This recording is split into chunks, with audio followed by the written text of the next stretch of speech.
The house was quiet that evening in late autumn, the kind of quiet that settles over old wooden floors after the kids have finally gone to sleep and the dishes are done.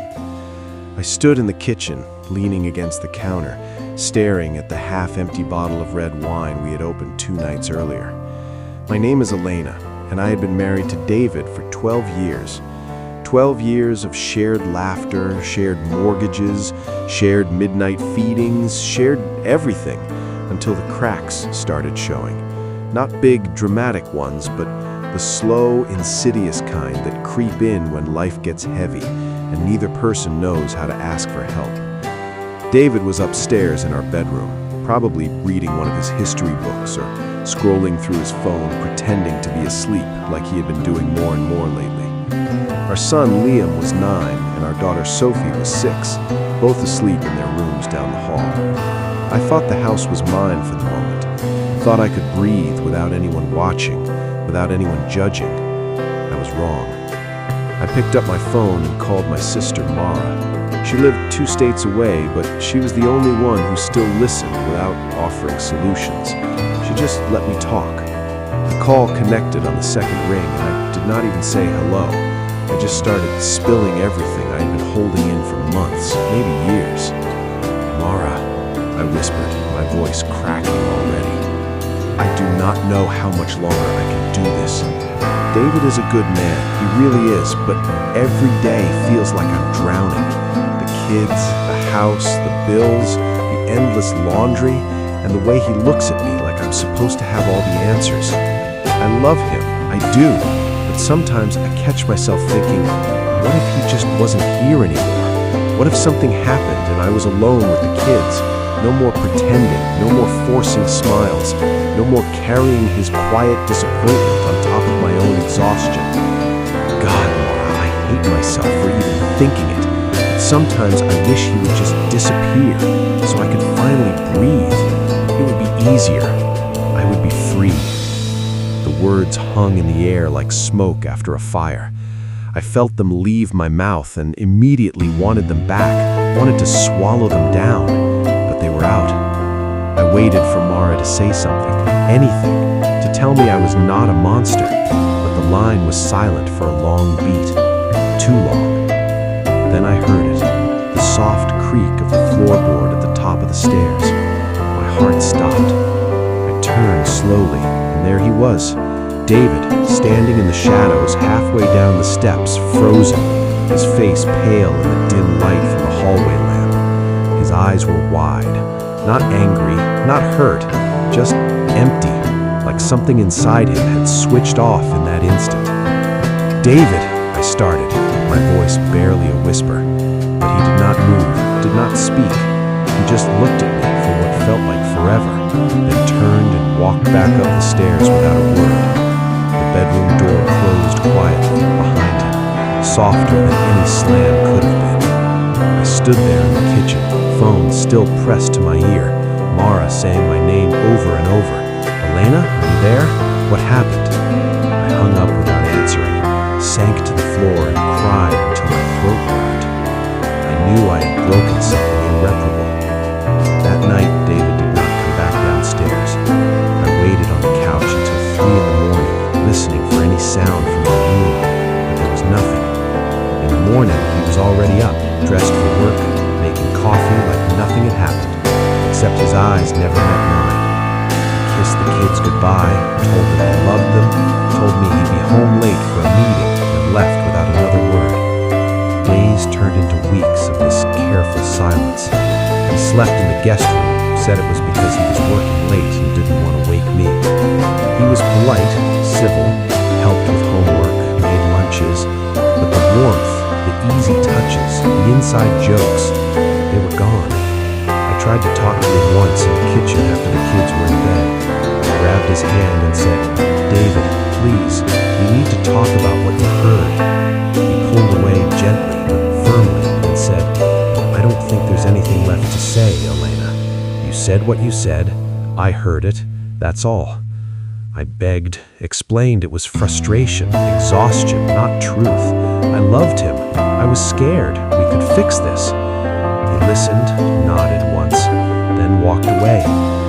didn't yell, didn't accuse, he just retreated further inside himself until there was nothing left for me to reach.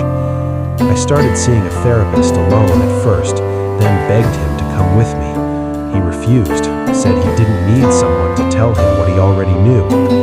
I told the therapist everything, cried through every session, feeling smaller every time.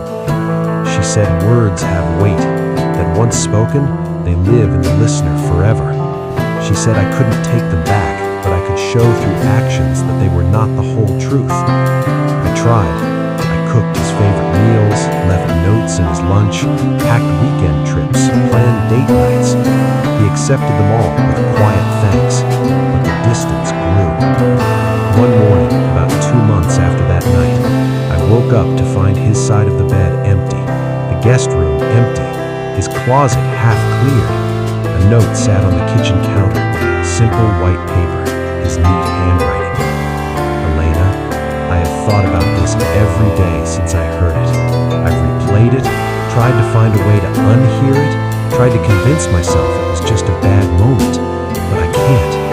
You said you wished I would disappear, that life would be easier without me. I've spent 12 years trying to be the man you needed, the father our kids deserved, and in one sentence, you told me I was a burden. I cannot live wondering if every smile, every touch is forced, if you're counting the days until I'm gone. I love you, and I love our children more than anything, but I cannot stay in a house where I feel like a ghost. I'm moving out. I found an apartment nearby. I'll be here for the kids every day, I promise. We'll figure out custody and money and all of it, but I need space. I need to remember who I am without the echo of those words in my head. Please don't call. I'll reach out when I'm ready. David. I read it 3 times, then collapsed at the table sobbing so hard the kids came running downstairs asking what was wrong. I couldn't tell them the truth, not then. I said Daddy had to go away for work for a little while. They cried, hugged me, and I held them, promising everything would be okay, while my own world shattered. Months passed. David kept his word. He saw the kids every day, picked them up from school, took them to soccer practice, helped with homework. He was a good father, better than good. But with me, there was only polite distance. We communicated through text about schedules, doctor appointments, school events. He never came inside the house, never lingered after drop-offs. He was thinner, his eyes tired, but he smiled for the children, and that smile never met me. I threw myself into being the best mother I could be, took the kids to therapy, started family activities, tried to fill the hole he left. I apologized in letters he never answered, and voicemails he never listened to. I wrote I was sorry, I was wrong. Those words were born from exhaustion and fear, not love. I begged for forgiveness. Silence. One evening, about 8 months later, I was sitting on the porch watching the kids play in the yard when David pulled up to drop them off. He got out of the car, helped them with their backpacks, then stood at the bottom of the steps looking at me for the first time in months, not through me, but at me. Elena, he said, his voice low, I need to tell you something. I nodded, unable to speak. He took a breath. I have been thinking a lot. About us, about what happened. I heard what you said, and it cut deeper than I can explain. I felt invisible, worthless, like everything I had done was not enough. But I've also been thinking about the years before that night, the good ones, the hard ones, the ones where we laughed until we cried, where we held each other through loss and fear. I know you didn't mean it the way it sounded. I know you were drowning too. But words like that, they stay. They changed how I see myself in your eyes. He paused, looked at the kids playing, then back at me. I'm not coming back, Elena. Not the way things were. I love you still. I probably always will. But I cannot live wondering if one day you'll say it again. I need to be whole on my own, for the kids and for me. Maybe someday we can be friends, co-parents, something kind. But the marriage, the life we built, it ended that night. I'm I'm sorry." Tears streamed down my face. I wanted to scream, beg, argue, but I saw the truth in his eyes. He had made peace with it while I was still fighting. He hugged the kids, said goodbye to me with a small, sad nod, then got in his car and drove away. Now he's gone forever.